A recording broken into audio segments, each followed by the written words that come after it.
नमस्कार, विदेश की खबरों में आपका स्वागत है। मैं हूं आपके साथ आकाश।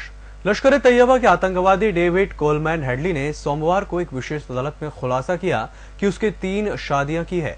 विशेष सरकारी वकील उज्जवल निकम के सवाल के जवाब में विशेष न्यायाधीश जीएस सनप के समक्ष हेडली ने स्वीकार किया कि उसने पहले शाजिया गिलानी से शादी की, फिर पोर्टिया पीटर्स और उसके बाद फैजा ओथेल्ला से शादी की। जब निकम से पूछा गया कि क्या वह शादीशुदा व्यक्ति है, तो हेडली ने कहा कि हाँ, और कहा कि उसकी शादी 1999 में हुई थी।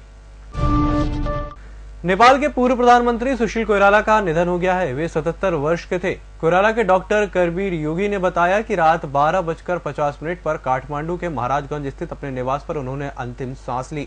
डॉक्टर करबीर योगी का यह भी कहना है कि कोइराला पिछले 4 दिन से बीमार थे और निमोनिया से पीड़ित थे। नेपाली कांग्रेस के सदस्य सुशील कोइराला को फरवरी 2014 में देश का प्रधानमंत्री चुना गया था। वे नेपाली कांग्रेस के मौजूदा अध्यक्ष भी थे। और एक अमेरिकी सिख अभिनेता ने दावा किया है कि पगड़ी की वजह से उन्हें एरो मैक्सिको के एक विमान में नहीं चढ़ने दिया गया। भारतीय मूल के वारिस अहलुवालिया ने कहा कि जब उन्होंने सार्वजनिक स्थान पर अपनी पगड़ी उतारने से इनकार कर दिया तो उन्हें विमान में नहीं चढ़ने दिया गया। ये घटना मैक्सिको सिटी से न्यूयॉर्क की उड़ान में पहले अतिरिक्त सुरक्षा जांच के दौरान हुई है। एरो मैक्सिको ने कहा है कि वह सुरक्षा नियमों के पालन की वजह से हुआ और इस दौरान हुई किसी भी असुविधा के लिए उन्हें खेद है। नए संविधान का विरोध कर रहे नेपाल के मधेशियों ने भारत से लगी सीमा पर करीब 5 महीने की नाकेबंदी सोमवार को खत्म कर दी, जिससे देश में ईंधन, दवाओं और दूसरे जरूरी सामानों की भीषण कमी पैदा कर दी थी और भारत नेपाल के संबंधों को प्रभावित किया।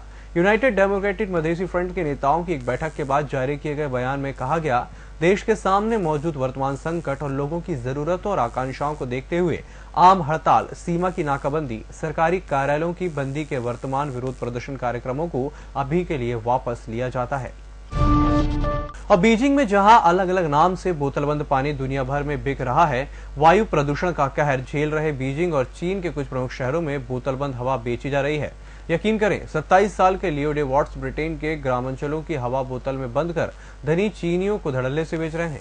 उन्होंने एक बोतल की कीमत तकरीबन 7,800 रुपए रखी है और अब तक लाखों रुपए बटोर चुके हैं।